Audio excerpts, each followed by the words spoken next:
Type 2 diabetes has nothing to do with problems in the pancreas. Sugar, after eating, keeps high in the blood for a long time, for various reasons. The first option, own insulin, is completely absent or damaged due to the fault of pancreatic cells. This is type 1 diabetes.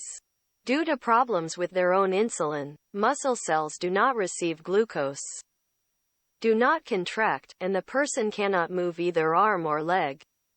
Fat cells are also constantly hungry and cannot store much fat. Therefore, such a person is usually thin.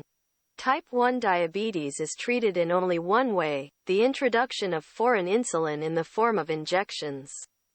Pills, in this type of diabetes, cannot help the cells get glucose. After the introduction of insulin, the level of glucose in the blood quickly returns to normal, and the person can again move and live a full life. The second option is type 2 diabetes with a normal amount and quality of insulin.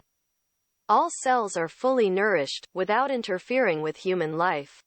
The problem is only in violation of glucose storage in liver cells, and storing it there, in the form of glycogen. The more glucose received during a meal, the more and longer the high level of glucose in the blood lasts.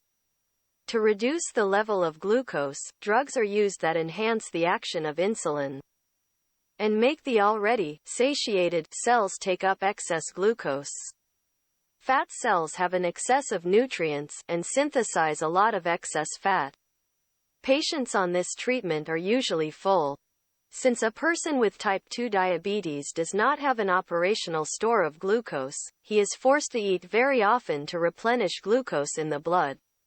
You can limit the intake of glucose with food, but this does not give recovery, but only provides better indicators in blood tests. The buzzword is insulin resistance has no meaning in type 2 diabetes, since all cells are fed, which means they are sensitive to insulin.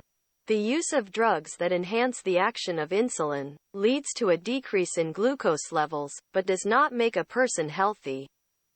The only option to completely stop the course of diabetes or slow down its deterioration is to treat liver cells that store glycogen. With partial damage to the cell, it can be completely returned to work. If immediately after taking toxic food, the level of glucose became more, then with the right treatment, you can return the condition to normal. With complete damage to the cell, it forever ceases to perform its function, and the level of glucose, without treatment, always remains above the norm. The more liver cells return to normal, the better the regulation of blood glucose levels will be restored.